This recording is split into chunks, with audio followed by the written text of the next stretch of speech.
Good evening everyone, I'm Chris, and welcome back to AnoxTalks, and we are back yet again for the yearly video game review series.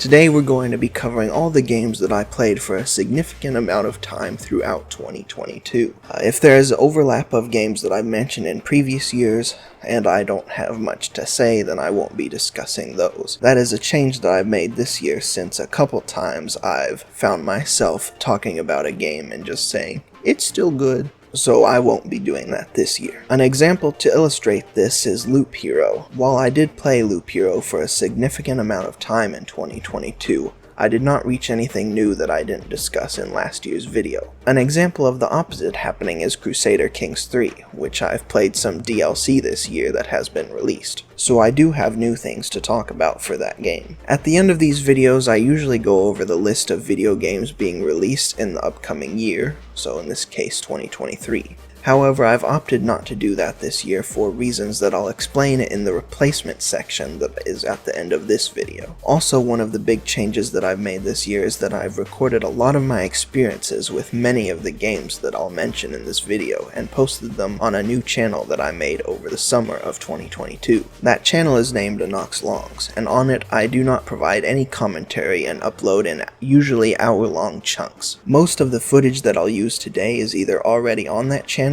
or I'll post it on that channel shortly after this video goes up. So first, let's go over the games that I mentioned last year that I was excited about.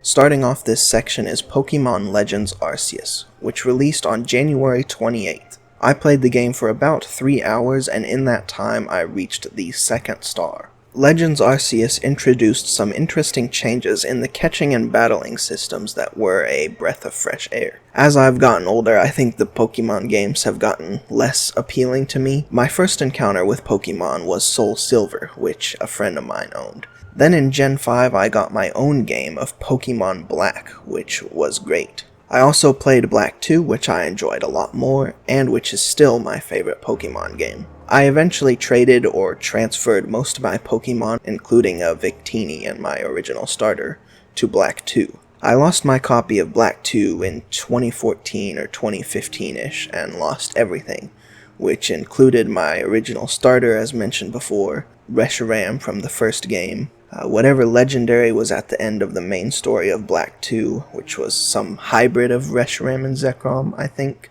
and a bunch of other legendary Pokemon that had been dotted throughout the two games. After losing Black 2, I didn't get back into Pokemon until 2016 with Pokemon Go.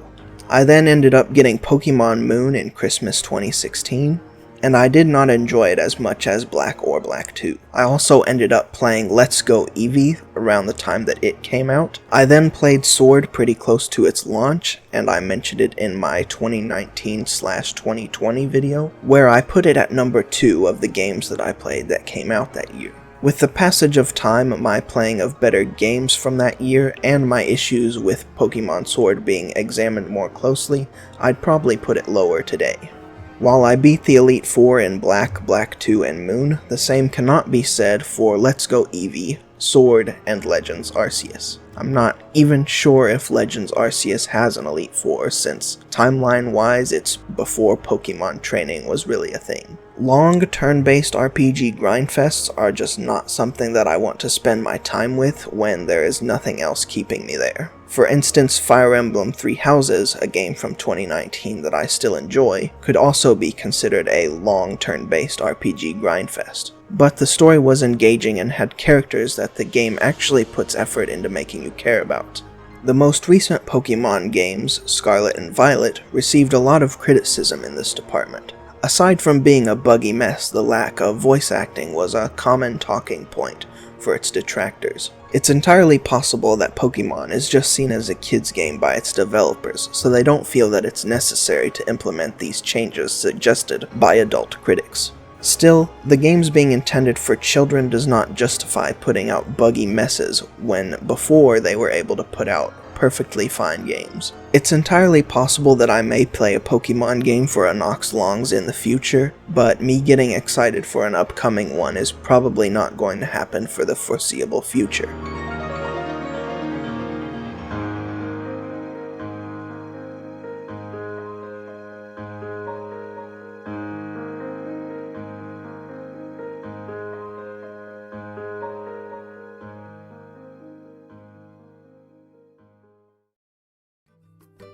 The next game in this category is Dying Light 2, which released on February 4th. I did not end up buying it or playing it, and I think my current plan is to play through Dying Light 1 again for AnoxTalks, and also go through the DLC for it that I never finished. Then after that, I'll move on to Dying Light 2. Next is Advance Wars 1+2 Reboot Camp.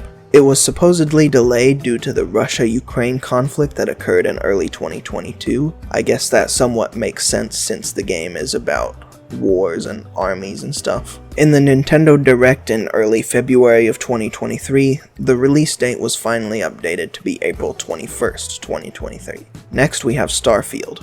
Back when I discussed it last year, it was set to release in November 2022. It previously was delayed to about June 2023, and I think now it's been delayed deeper into the summer of 2023, so around July or August, though there's no official release date yet. Next we have a big one that kept getting appearances in this series because it kept getting delayed, which is LEGO Star Wars The Skywalker Saga. I waited so long, it finally released, I bought it on Steam, and then I didn't play it.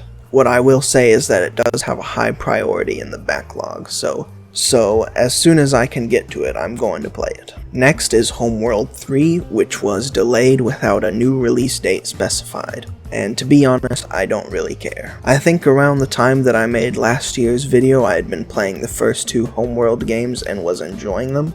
However, at this point, the enjoyment has worn off. I didn't actually complete the first two games, so I probably won't be keeping an eye on this one. Next is Lord of the Rings Gollum, which was delayed without a new release date specified. I mostly put it in as a joke last year, cause I really didn't know how they were going to make a game about Gollum, but the more I read about it, the more interested I am in the concept of it. The last item for this category is a bunch of random Nintendo games. I think around the time that I was recording the video last year, a Nintendo Direct was released, and I mentioned a couple games from it. I honestly don't know why or if I was actually interested in most of them. Like, one of the ones that I mentioned was Kirby, and I haven't played a Kirby game in like 10 years. So I'm just going to bundle all of the Nintendo games that I mentioned in last year's video and say I don't actually care about them.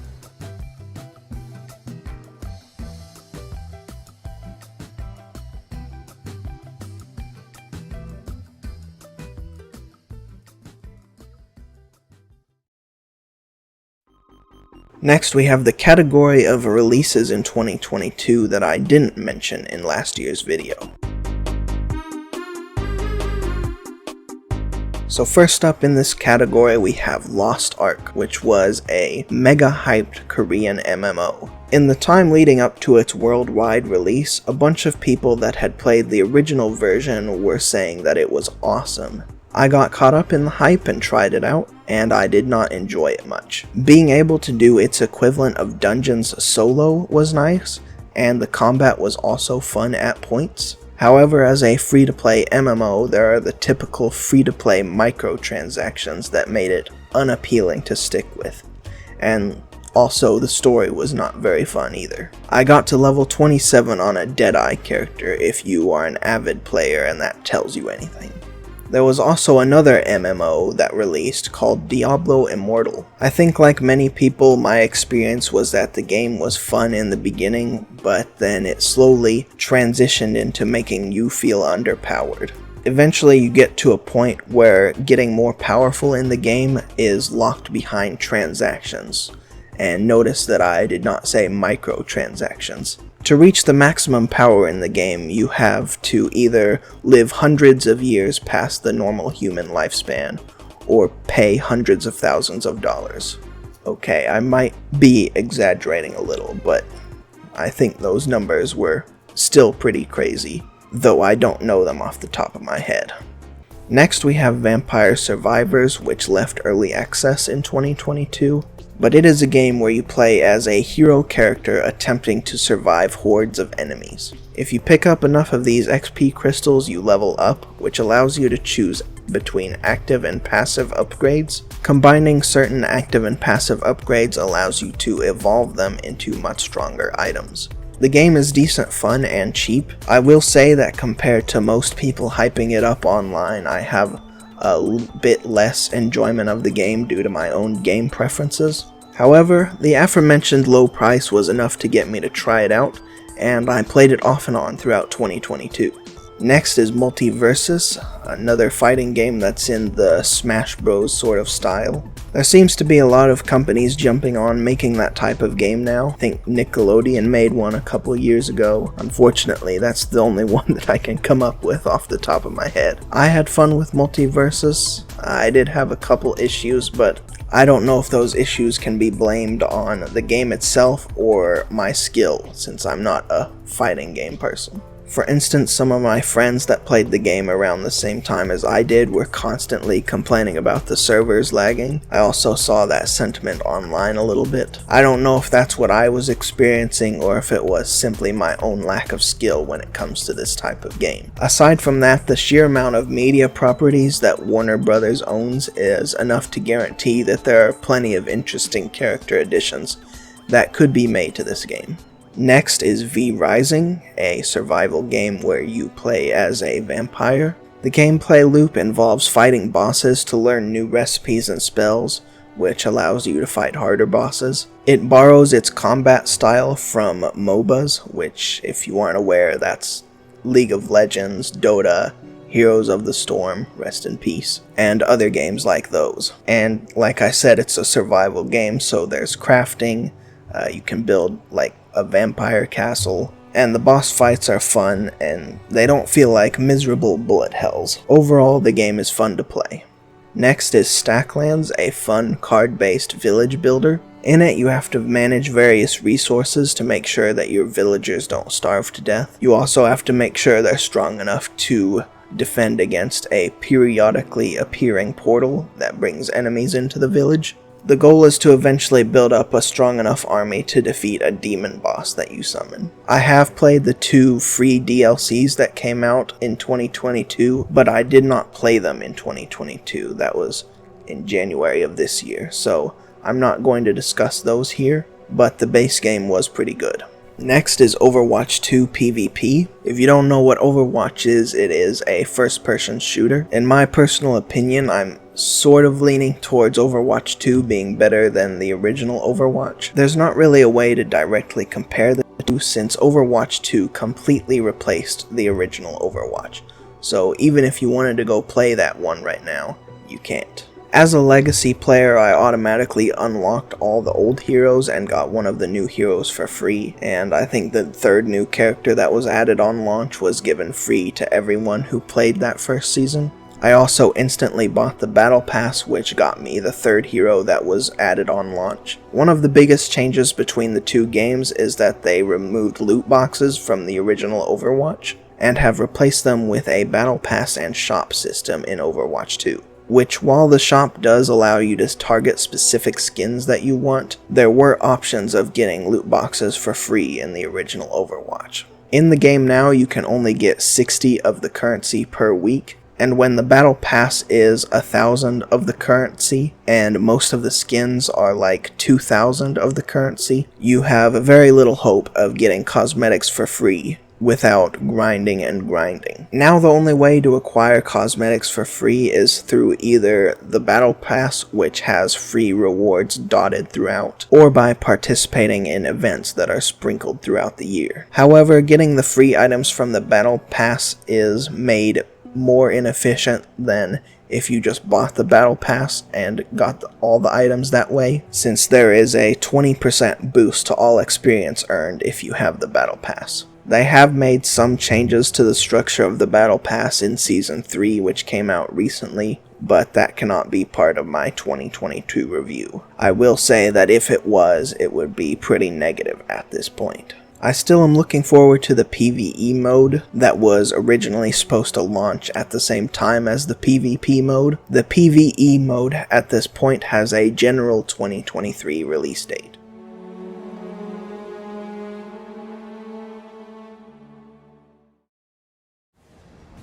Alright, next we have two big sections of games that have evolved throughout the year.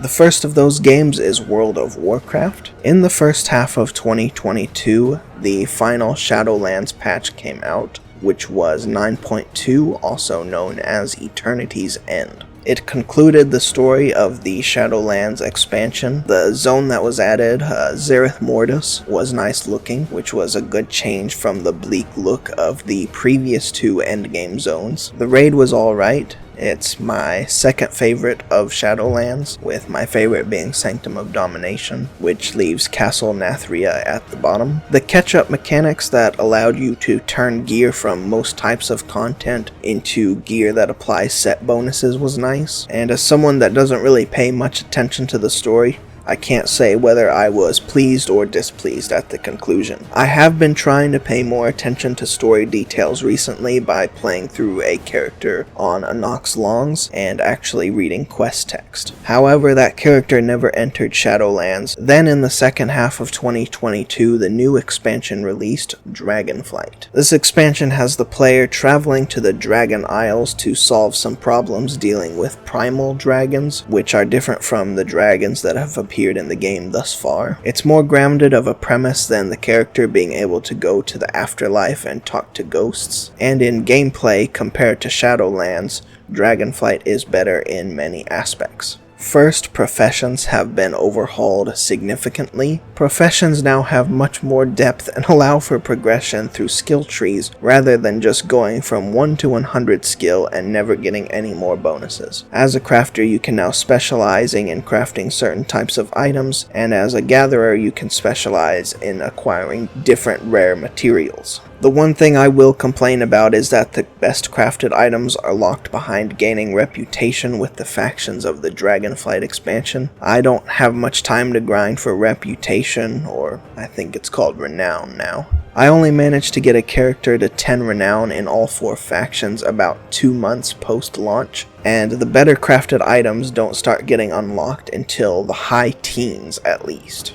The next way that Dragonflight is better than Shadowlands is the new dragon flying mechanic. Within the first 2 hours of playing through the main quests of Dragonflight, you unlock the ability to fly. You can then very easily fly around grabbing tokens on the Dragon Isles that will allow you to gain new abilities, allowing for much faster traversal. So rather than having a mount that goes the same speed all the time, these dragons are able to speed up, slow down, and it's all based on how well you can control the dragon. The third thing I like about Dragonflight is the world design. The great thing about being able to fly around the world is how great the world looks, especially compared to Shadowlands, which tended towards the duller colors in the endgame zones.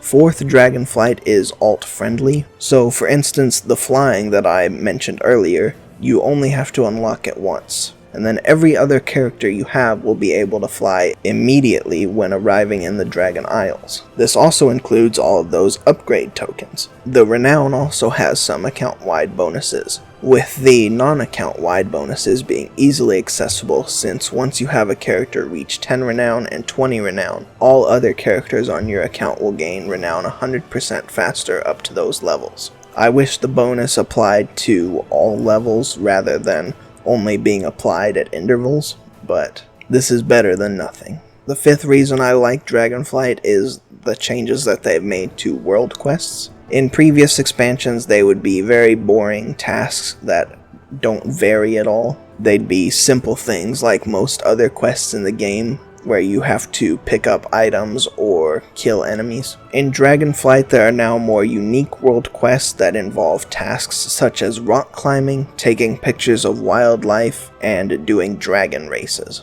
So far, I'm really enjoying the game, especially since it seems they are keeping their promise of putting out more content more consistently, shown by the recent 10.0.5 patch, which added new events out in the world and more cosmetic options.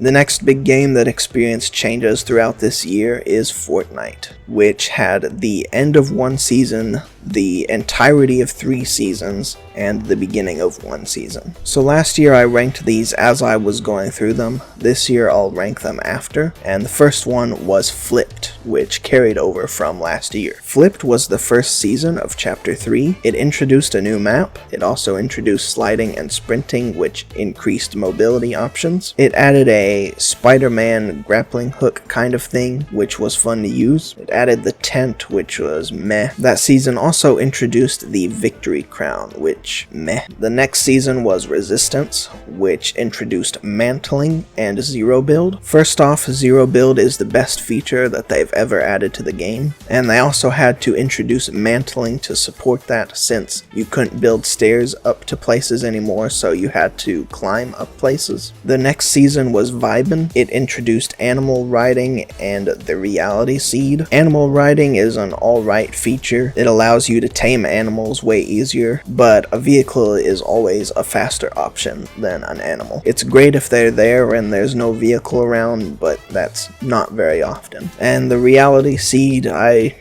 don't really know. It grew items for you and you had to pick weeds off of it. Not really sure how it worked, but it was there. The next season was Paradise, which introduced the Chrome ability and the Chrome weapons. The Chrome ability lets you turn into a Chrome blob and dash around and sludge around and go through some walls. And the Chrome weapons were weapons that you felt awful if you didn't use them, because the more you use them, the rarer they got, which means the more powerful they got. And it's like, if this thing's gonna get stronger if I use it, I might as well use it. And then surprisingly, at the end of the year, they moved on to Chapter 4. Now, Chapter 4 Season 1 did not last very long in 2022. It was only about a month, because I think it started early December. By the time that I'm making this video, the season is almost over, but since the season did not end in 2022, it is not going to be included in this video. So for the 4 that are included, let's rank them. I will say Resistance takes first place, Flipped takes second place, Vibin takes third place, and Paradise takes fourth place.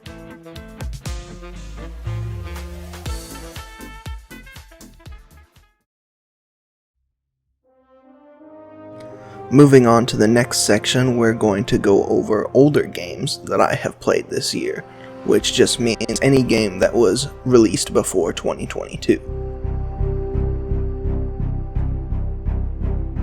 This section isn't going to be in any specific order since I don't know when most of these came out. So first up in this section we have Hitman World of Assassination 2. In 2021 I played through the first game in the World of Assassination trilogy, and throughout 2022 I completed the second game in the trilogy. I think that Hitman 2 was incredible. The mission stories in the game are more in-depth than the opportunities that you got in Hitman 1, and they can guide you through some interesting methods of elimination in the game. But if you don't want to follow those, exploring the maps in the game is very rewarding, because some of the more interesting eliminations require finding things out on your own. I like the maps in Hitman 2 more than the ones in Hitman 1. Hitman 2 also introduced a sniper assassin game mode where you solely kill your targets by using a sniper rifle, and you can either do that through just directly killing the targets or by causing accidents to happen using your shots. The sniper assassin mode only had 3 levels,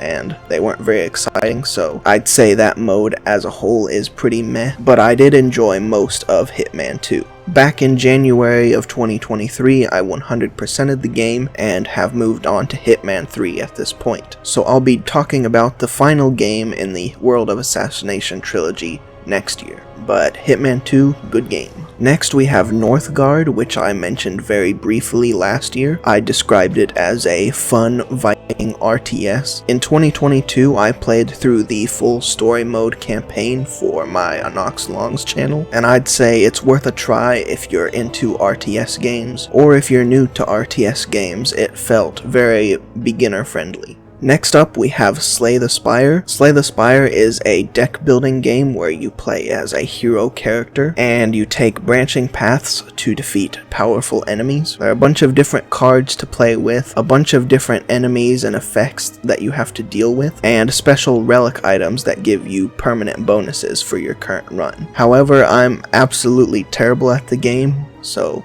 another instance of me being terrible at a roguelike, and I've never finished a run through the 3 main acts. But in spite of its difficulty, it is a fun game. Next up, we have Death Stranding, a game that I can only describe as amazing. And before you start looking at me weird, I'll say that the gameplay is like a 4 or a 5. In the game, the basic objective is to deliver packages from one location to the next, and there are occasionally enemies that you have to deal with along the way. When delivering particularly heavy packages, you have to constantly make sure to keep your balance so that you don't drop everything and break it all. However, the rest of the game, aside from the gameplay, is so great that Death Stranding gets up to around 8, 9, maybe even a 10 for me. The atmosphere is great and the world looks amazing. The soundtrack is awesome and the story is intriguing, though a little confusing at some points if you aren't paying attention. I guess it could be a little confusing even if you are paying attention.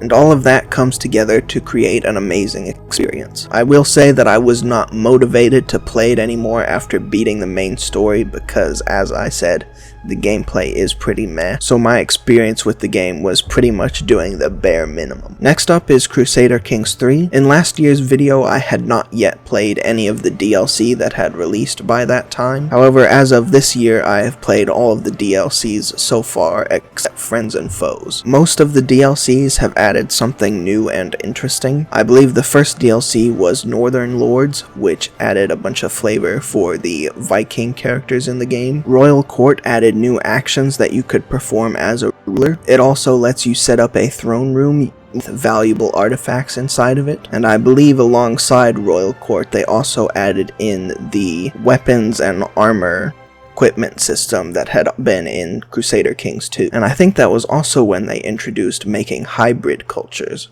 And then Fate of Iberia introduced a new style of long-term conflict. For now, it's only appeared in the Iberian Peninsula, which, if you don't know, is where modern-day Spain and Portugal are. I think it's been fascinating to watch a Paradox game start growing, being on pretty much ground zero. All the other Paradox games that I've played, I only started playing deep into their life cycle. I started playing Crusader Kings 2 basically at the end of it. EU4 has been going a while and it doesn't seem to be showing any signs of stopping anytime soon. And even Stellaris I only got into 3 or 4 years after it released. I'm still enjoying Crusader Kings 3 and I'm interested in seeing where it goes. Next up we have Valheim. When I released last year's video, I had only played up to fighting Eikthyr and getting some items from the Black Forest, but had not progressed any further than that. Over the summer of 2022, which was technically the Hearth and Home update still, I did a full run-through of the game,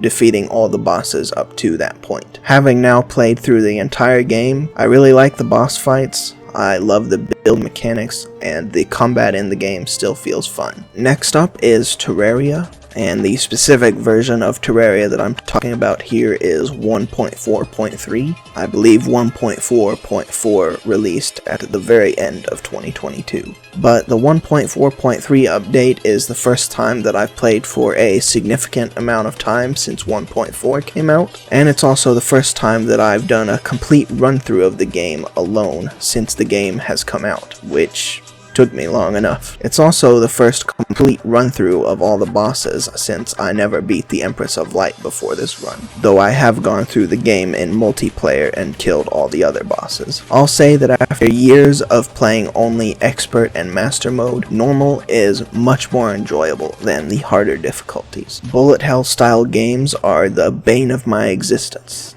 I don't know if it's just my bad reaction time, bad reflexes, or just my brain is not wired to play these sorts of games. Somewhere something's going wrong that makes it so I cannot maneuver my character correctly. Outside of certain bosses and events near the end of the game, I enjoy the game for the most part. Terraria will always have a special place in my heart. And the last game of this section is Final Fantasy XIV. After Blizzard, the developers of World of Warcraft, started getting a bunch of heat, the MMO that a lot of people jumped to was Final Fantasy XIV. Like most of the games that I've talked about in this video, the entire amount of time that I have played of it so far has been recorded and uploaded to AnoxTalks, and nothing that I have experienced in the game so far has excited me or interested me more than the stuff that I've experienced in World of Warcraft. I don't hate the game, I did enjoy my time playing. To be fair, I don't think I even reached level 20. One of the big things that the people who praise Final Fantasy XIV say about the game is that its story is great, but I was not super interested in the story. I do think the idea of having one character be able to switch between all the classes is interesting. However, I don't think I reached the point of being able to do that. I do think I'll pick Final Fantasy XIV back up in the future, but right now I have a lot of other games in the backlog that I want to give more priority to.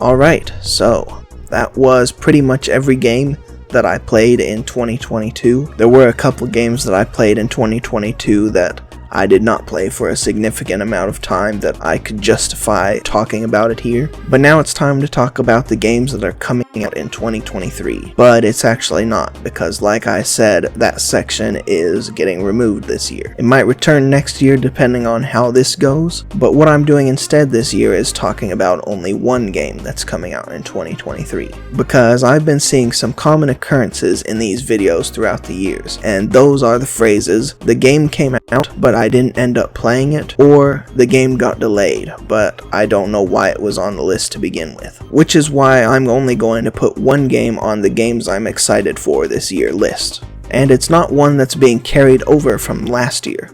Instead, it's one that was recently officially announced during the Nintendo Direct on February 8th, and was technically leaked back in December when its trademark was filed.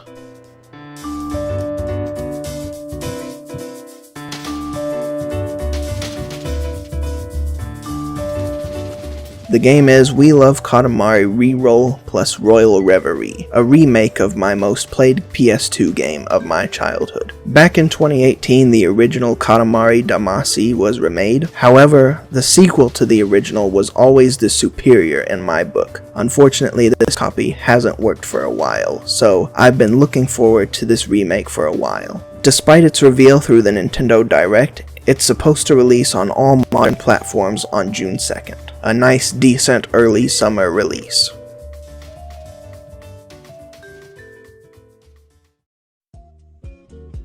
And that's it. That's the video. So at the end of this video, I just want to talk about a couple things that I want to change about my channels this year. Sort of a New Year's resolution kind of thing, even though it's February. So one thing I want to do is start posting videos with commentary again on anoxmaly. I think the times that I've done the best on that channel, or the times that I've had the most fun creating the videos, are when I've made videos with friends. So I think that might exclusively be the content that I'll post there. Stuff like the Portal 2 series that I did a couple years ago, all those Minecraft Amplified Survival series, and less of me playing alone and talking. Another thing I want to do is on here, on AnoxTalks, I want to start making small videos dedicated to individual games. For instance, in this type of video, I don't really go into spoilers for games, and while I do mention the story of a game being interesting, I don't actually dive into it. And also, each game only gets like 30 seconds of coverage at the most, so putting out shorter 10-minute videos where I actually deep dive into a specific game, that's something that I want to do. And third, I want to start working through my backlog. A big reason why I have such a huge backlog is because I've held off on playing a bunch of games because I'm like, but I kind of want to record it so I can have it as content. And thanks to me creating the AnoxTalks channel, I can now do that with pretty much minimal effort. And then when I want to put the effort in, I can just go grab the footage from that channel and write a script and make an AnoxTalks video. I think the creation of the AnoxTalks channel is probably one of the better ideas that I've had regarding posting content on the internet, especially since for big videos like this I don't have to go back to each individual game and record something for it. I already have a big repository of footage for using in this video. But now it's the real end of the video. If you have enjoyed, leave a like. Subscribe to make sure you don't miss any of my content, which includes videos like this and smaller videos that I make throughout the year. Subscribe to AnoxTalks for hour-long videos with no commentary. And yeah, I'll see you guys next time.